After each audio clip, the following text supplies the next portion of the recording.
Hey everyone, this is Brandon Yanofsky from myWPexpert.com, and today I have Troy Dean from WPElevation.com, someone who I really trust in everything having to do with WordPress.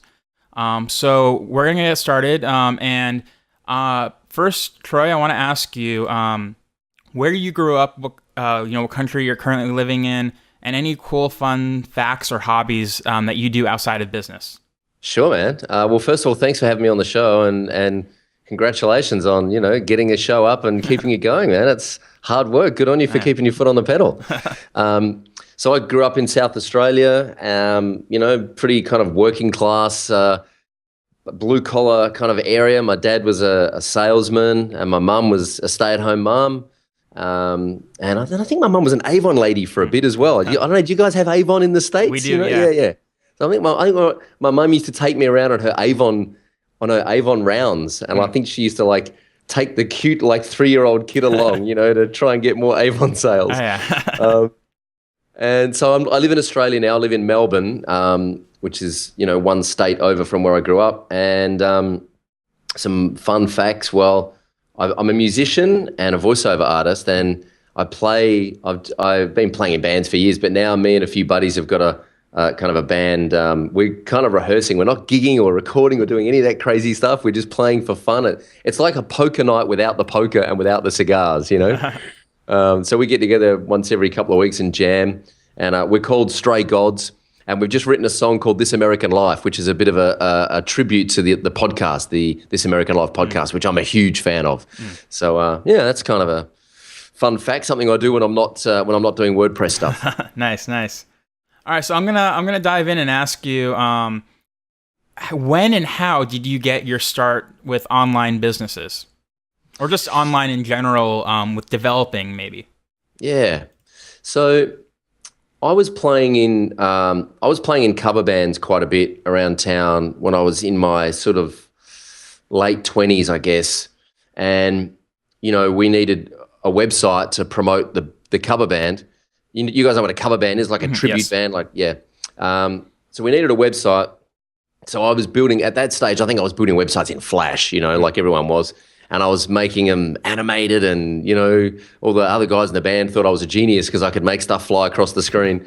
And then a couple of friends said, and I was playing gigs and doing voiceovers pretty much full time. So I had lots of spare time on my hands. So I was just dabbling on the internet and learning this technology. And then some friends said, hey, can you build us a website? So I started building websites for friends. I wasn't even charging. I was just doing it for fun. And then one of my friends said to me, hey, I want to pay you to, and I'd been building websites for a couple of years at this point, just as a hobby. And one of my buddies said, hey, I want to pay you to build me a proper website. And I was insulted, man. I was like, what do you mean? I am building, this is a proper website. And he said, no, I want you to build me a proper website. And I said, okay, well, I better learn how to do it properly. If you're going to pay me, I better learn how to do it.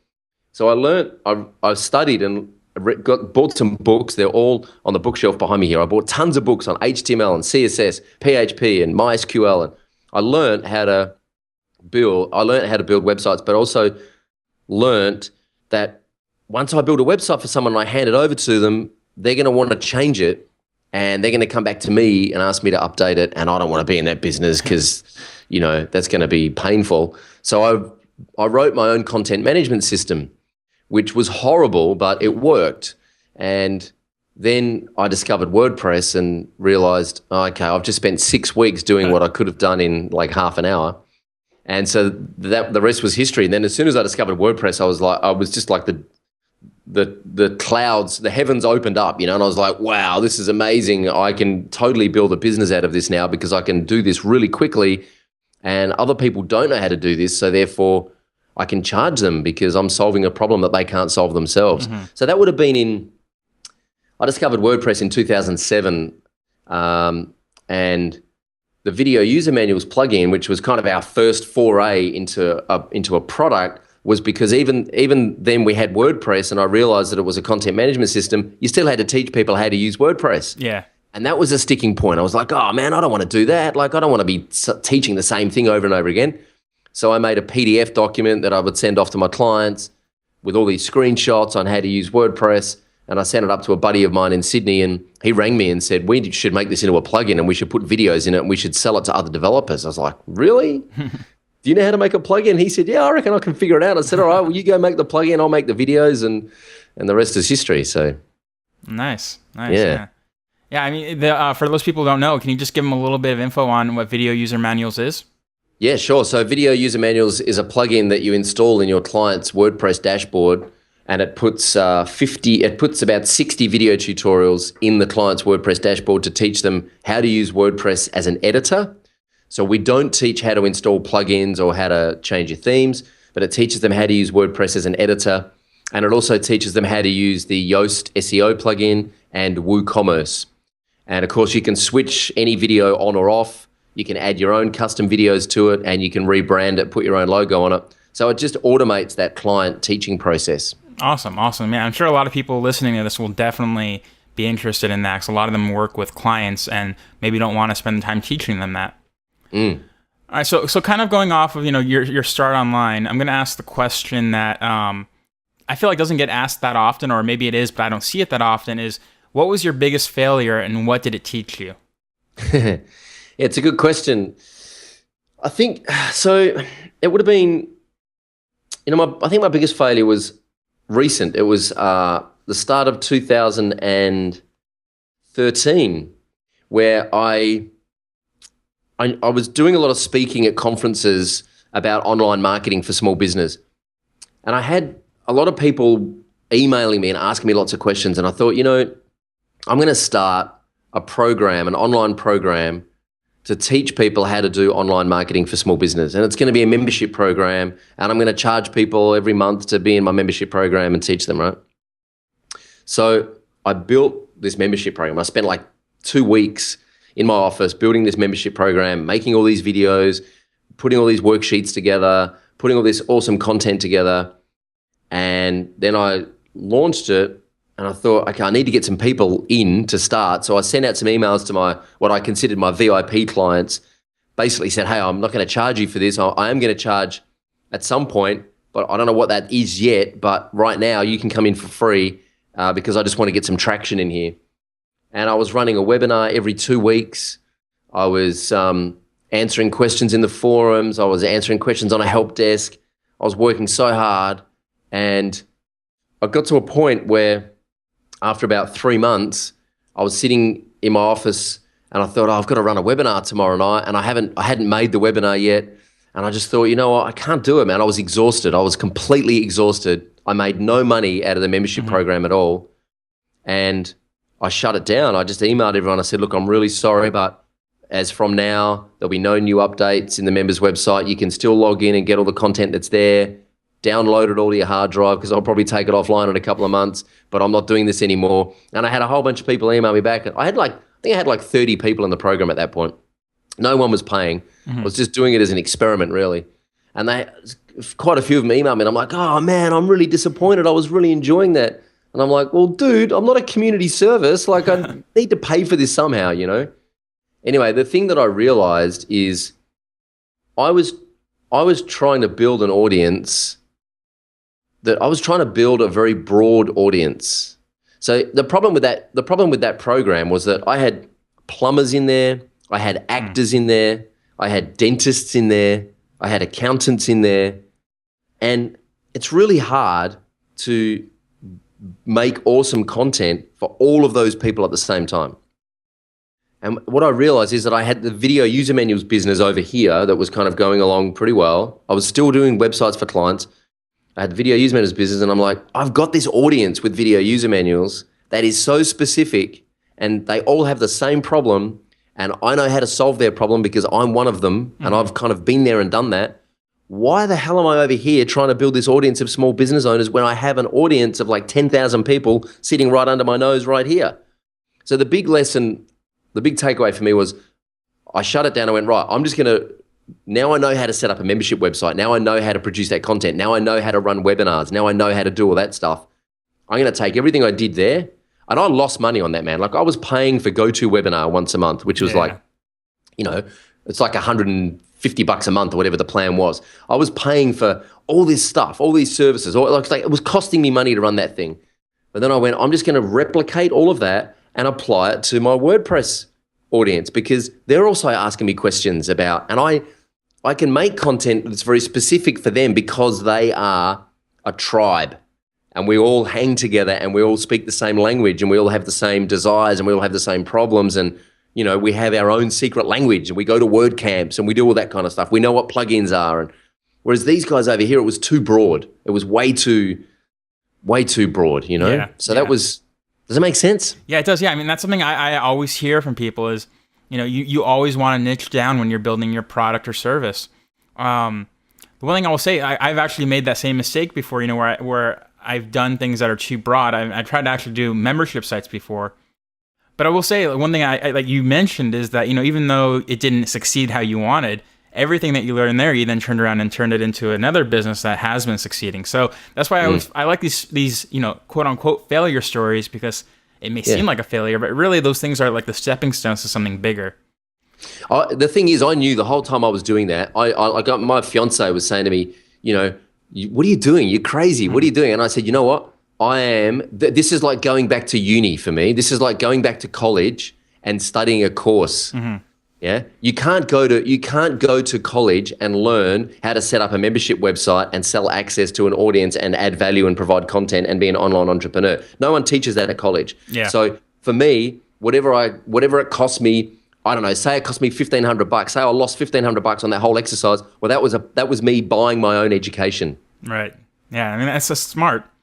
Well, let's talk about the opposite side of it then. What was your biggest success, and what did you learn from that as well? So I think my biggest success was probably launching WP Elevation. And so what I did is I kind of knew how to do this now. I knew how to set up a membership site, and I had this audience that had opted in for we have these free ebooks we give away on video user manuals, which are really good ebooks. And I had, you know, as I said, we had about 10,000 people on that database. So I just emailed them and said, hey, there's a bunch of you who have signed up for our ebooks and have never bought our software, and that's totally okay. I'm not giving you a hard time about that, you know, of course, but I just want to know what's going on for you guys. Like, where are you at? Why did you sign up for our ebooks in the first place? If you're not ready to buy our software, where are you at? Like, are you working full time? Are you freelancing? What's the deal?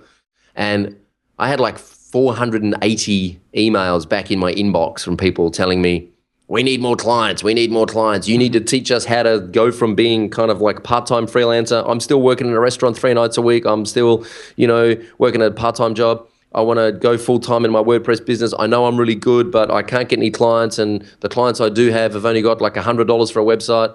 How do I grow my business? So the biggest decision I made then was, right, I'm not going to build anything until I can prove that this audience will pay us for business education.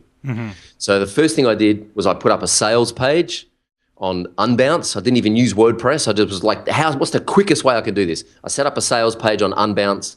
I put up tickets for a webinar.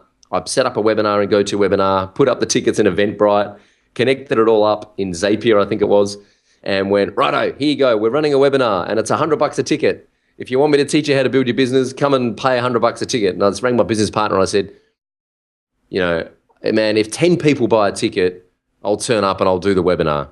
But, you know, if 3 people buy a ticket, then I'm just going to refund their money and pretend it never happened. I was secretly hoping that 30 people would buy a ticket. And we ended up selling 84 tickets to that first webinar. And so we did like 11.5 grand because we had like 50 tickets at $97, then we had another series of tickets at $127, and then we had some final tickets at $197, which people bought. So we did like 11.5 grand in 48 hours, and I hadn't even opened Keynote on my Mac. I didn't have one slide at all. And then I went and built the webinar, which in turn then launched WP Elevation, which is, you know, just gone a year old. Nice. Yeah. So that was probably the biggest recent success in terms of, I mean, it wasn't like a $100,000 launch or anything, but it was the shortest amount of work to prove a concept. Yeah. And that's what it was about, was because people will tell you all sorts of wonderful things that they think you want to hear. And when you ask them to pay for a product or a service, everything changes. Yeah. There's an analogy I don't know if we would say an analogy, but maybe an anecdote that someone told me once. I don't remember where I got it from, but they would say to me, You'd always say to people, I have this really cool product. Would you buy it? If I made it, and most people say yes. Well, a way to test it out is to be like, well, I got some in my trunk. Do you want to buy it right now? And most of the time people will be like, no, actually, never mind. And that's a good way to test it out, before you even take it step for step. But I like the approach you had, because again, what's cool there is you before you built anything at all, you got all the money up front, and then you went ahead and did it. You proved your model and made all the money before you took one step, which is awesome. So that's pretty cool. And a lot of people should really try that out. I've done that with a couple of my own businesses and webinars as well, and it works really well. So I highly recommend people definitely play around with that idea. Yeah. So one question I actually really like from the Entrepreneur on Fire podcast, and I kind of changed it a little bit for myself, but if you had to start all over again from scratch and you only had maybe $500 and none of the contacts that you currently have, what would be your first steps to getting started online? It's a really good question, man. My first step would be to have a really good conversation with myself about what I'm really passionate about. Because the thing about any kind of business is, as you know, it takes a lot of hard work to get to a certain level. And when I started out years and years and years ago, I was like learning about internet marketing, and I was learning about social media, and I was learning about all sorts of stuff. And I thought, I did this course from this guy named Ed Dale. He had this thing called the 30-day challenge, which I did. And he basically, for 30 days, he taught you everything about online marketing. And the challenge was that you would make $1 at the end of 30 days. That was the challenge. So I built this website. It was an affiliate marketing website to sell coffee machines on Amazon, right? And I ended up selling that website for $60. So I passed the challenge. But the thing is, I learned in that period of 30 days, I learned something. I love coffee. I'm a big coffee drinker.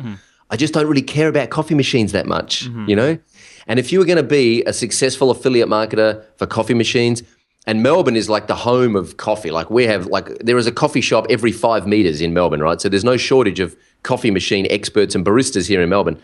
But if you were going to do that, you have to go out and interview these people on video, and you have to become the expert at coffee machines. Otherwise, people will not believe what you're saying. They won't trust you, and therefore they won't buy from you. So I just realized I'm just not that passionate about coffee machines, and I can't devote my life to becoming an expert on coffee machines.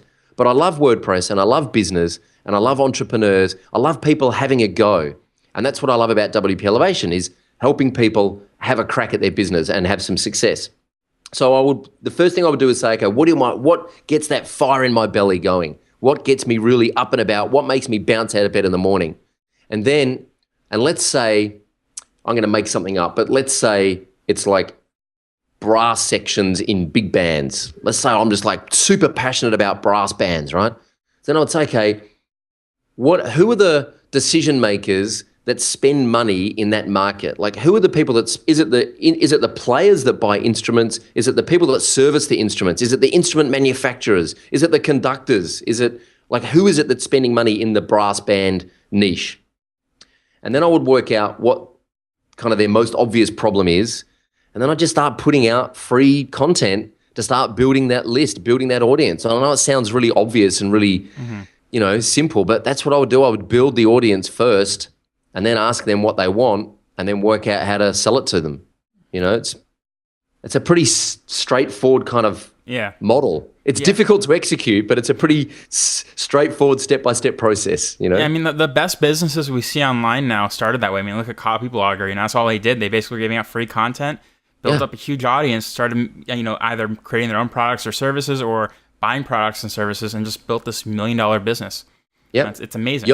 Yoast is the same. I remember when I interviewed Yoast on the podcast ages ago, he said he spent 8 years building his audience, and he was doing consulting work, SEO consulting work for clients. He never sold anything to his email database for 8 years. He just built that list for 8 years, and then he started selling them premium plugins. That's crazy. I think one takeaway from that is, we always talk about those, those quick success stories. People are like, oh, my first list, I made, $1 million off of it, by selling this product. But I think really what you got to learn is that, slow and steady is really where you got to be sometimes, and just build that up and then launch your product or service. Totally. Having a good relationship with a good, healthy database of people has been, that model's been around since the Roman Empire. You know, the more connected you are, the more people you know, and the more people you have influence over, the more successful you will be in business. And today on the internet, it's really super easy to collect people's email addresses or cell numbers in exchange for something of value. And the more you can, and you know, the problem is when people start collecting email addresses, they just collect an email address and go, right now, here's my thing, buy my thing, buy my thing, buy my thing. And they wonder why they're not making any sales. You got to nurture those relationships and you got to add value to those people. And eventually they will, I have people email now and say, hey, I bought your video user manuals plugin. Can you give me a list of everything else that you do? Because what you do is so good. I want to buy everything you do. And I'm like, this person's been on my radar for 5 minutes and they're already ready to buy everything, you know, just because of the value that we put out. Oh yeah, I mean that's how I came across you. I mean, the value you gave, like you said, with your free ebooks, that's how I first came across you. You know, I was amazed. And then you came out with that webinar, and I was like, I gotta jump on this. You know, I loved it. So I mean, that's some great advice right there. So kind of switching gears again a little bit. For someone launching their first WordPress website, what would be your recommendations, maybe on hosting or themes or any plugins, or if you have any advice on like approach or strategy? Yeah, so I do actually. The model that I normally go through is working out who the audience of the website is. So who's going to be using the website? Most people that launch websites, you know, if they're entrepreneurs or online marketers, or if they're doing it for clients, they generally look at the website from their point of view. They don't look at it from the website user's point of view. So my advice would be work out who's going to use the website, identify like the top 3 things that they want to use the website for. Don't worry about themes yet, you know. Get those kind of top 3 things right in terms of what that person wants to use the website for. So if you're a restaurant, you know, someone just wants to know where you are, what's on the menu, and what hours you're open, right? You just got to have, if you don't have those 3 things, then you don't have a restaurant website. So just get the fundamentals right in terms of, and make the experience for the person using the website awesome, which you can do now with WordPress and all the plugins and technology we have. There's no excuse to have a poor website. So make it an awesome user experience in your mind and the way you plan it out. And then get all of your content sorted out first before you worry about themes. Get all of your content sorted out. Just use the default theme that comes with WordPress and put all of your content in. In terms of hosting, you know, go to a good host. Like even Bluehost now have managed WordPress hosting, you know, like don't pay $2 a month for cheap shared hosting. Like get good WordPress centric hosting. It's going to save you a lot of time and money and headache in the long run. Once you've got all your content in, have a look at the content in the browser, just in the default WordPress theme, and then go looking for a theme that will best represent the content that you've got. Because the biggest mistake I see all the time is clients or people going and grabbing a theme, installing it, and then going and making up content to fill in the theme. Yeah. You want to start with your content and then go and find a theme that best presents your content. Now, in terms of themes, you know, there's a bunch of places you can get themes.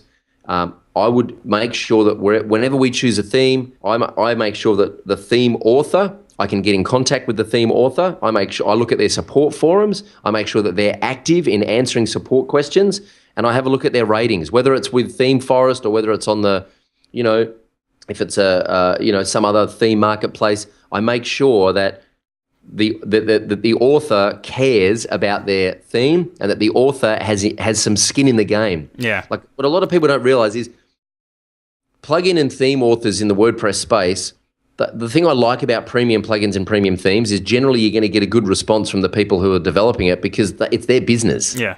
You know, they have some investment in it. So I mean, I love the Woo themes framework. I mean, I'm just a big fan of Woo themes. And I mean, I've also used Genesis a little bit as well. And I have used Theme Forest themes as well, depending on the project. But now I'm a little more discerning about getting themes on Theme Forest. I'll make sure I do my homework first on the author, go and visit their website, try and check out their support forums and see how responsive they are before I'll commit to buying one of those themes. Yeah, some good advice. Yeah, I mean, I've come across so many themes that are just, you know, you can't get in touch with the author and you're just left hanging, you know, and it's kind of, I've seen it with clients as well. It just sucks. Yeah. I mean, what you've recommended, yeah, I love Woo themes. I love StudioPress, the Genesis framework. And there are some definitely like, some of the top themes on ThemeForce are really good. Yep. There's a couple of good, WP Engine are great hosts, and I'll tell you who I'm looking at, who's doing some really interesting stuff is SiteGround. The guys over at SiteGround are doing some really cool stuff in the kind of specialized WordPress hosting space as well. So we're spoiled for choice, man. We have got, but here's probably the best bit of advice, I reckon, right? Find a host, find a theme framework, and find like half a dozen plugins that do what you need them to do, and then just stick with that toolbox, right? Yeah. And then just ignore everything else, because it's so easy to get distracted by the next shiny widget, right? Just stick with the core toolbox that you need, and then just I ban myself. Every now and then my business partner does. He says, you're not allowed to buy any new toys for 3 months. I'm like, really? 3 months is a long time, man. But I understand what he's saying. He's like, let's just work with the toolbox we've got rather than being distracted by the next shiny object. Yeah, and that's something I struggle with as well. I think a lot of entrepreneurs do. All right, so just a couple more questions here. So I'm a big reader, and I can tell you are too, again, by your bookshelf back there. So what books would you recommend, maybe business books or even non-business books that you thought that maybe you read recently that you really like, or something you read a while ago that has just stuck with you? Yeah, so there's a book that I am loving at the moment, and it's called David and Goliath. And it is by Malcolm Gladwell, who wrote The Tipping Point, and who also wrote Blink. It's about the story of David and Goliath is the little guy versus the giant, and it's about how sometimes your weakness can be your strength. Sometimes the very thing that you think is your weakness can be your strength, and it's just a fascinating, inspirational book. Because as a small business, I often think, we don't have resources. We don't have enough staff to do what we want to do. But here's the thing about not having a lot of staff. You can make decisions and move pretty quickly when you're a small team. Like, we're a team of 6. We can move pretty quickly. If you're a team of 60, you can't move that quick. Sure, you've got more people, you can get more stuff done, but the whole machine moves slower. Yeah. So this book's a great reminder for me about looking at what it is you've got, looking at what you think your weaknesses are, and then realizing, hey, they're actually strengths, and play to your strengths rather than feel like you're being restricted by your weaknesses. And I'd have to say anything ever written by Seth Godin. I just love everything Seth Godin does. All right, he's got some good books in there. All right, so absolutely. So most of the people who read my blog and who are going to be listening and watching this are either business owners, entrepreneurs, or freelance web designers or developers. So what's your one most important piece of advice that they should take away from this that will help them succeed online, just like you have? So, again, I come back to working out what you're really passionate about. And the way that I eventually did that is I started writing a not-to-do list. So I started writing down everything that I didn't want in my life, everything that I didn't want to do, every job that I didn't want to do in my business, every client that I didn't want to work with. And the more I wrote this list of all the stuff that I didn't want, it helped me get clearer about the stuff that I did want and the stuff that I'm really passionate about. So my advice would be, get really clear about what you're passionate about, what it is that's going to keep you working late into the night, burning the midnight oil, and then get out of the building and go and meet some people at meetups, because it's, meeting people face to face and kind of trying on your script, if you like, telling people what you do, telling people what you're passionate about, makes it real. And you the best bit of advice I ever had was, if you think you want to become the specialist at building websites for accountants, then go to a couple of accounting conferences and meet accountants. You might think that accountants are a lucrative or profitable kind of niche. Go and hang out with some accountants. Spend 3 days at a conference with them, and at the end of it, ask yourself, do I want to spend a lot of time with these people? If you do, then great, you're in the right place. But if they don't inspire you and they don't get that fire in your belly going, then maybe you're in the wrong place. And if you're just there because you think it might be profitable, it's not going to be sustainable. You need to surround yourself with people who inspire you and keep that fire going. That's some good advice there. Yeah. So just closing out, obviously I want my readers to learn more about you and get in touch with you. So where is the best place for my readers and viewers to find out more about you? Sure, man. Twitter is probably, one of the best places. At Troy Dean is my Twitter handle. And of course, at WPElevation.com over on the podcast there. Come and, leave some comments and have a conversation on the podcast and reach out to me there. All right, perfect. And then I always love to have my guests talk about products or services that they're currently offering. So what products and services should my readers check out more about? So, WP Elevation is the kind of flagship product that we have, which is a business coaching program for WordPress consultants. But there's this great series of free training videos and this free report called 101 Ways to Elevate Yourself and Demand Higher Fees. Mm-hmm. And it's kind of applicable no matter what business you're in, really. If you're in the services business, you don't have to be a WordPress consultant to get benefit out of that. So I would definitely check out 101ways.wpelevation.com and get people to download the free ebook and watch the free training videos, because there's a ton of really good stuff in there. All right, perfect. Well, I want to thank you again for coming on with me today and taking the time out. And everything that we talked about today, I'll have links to below this video so everyone can check out and learn more about you. And hopefully they'll get on WP Elevation. Like I said, I was in that very first webinar.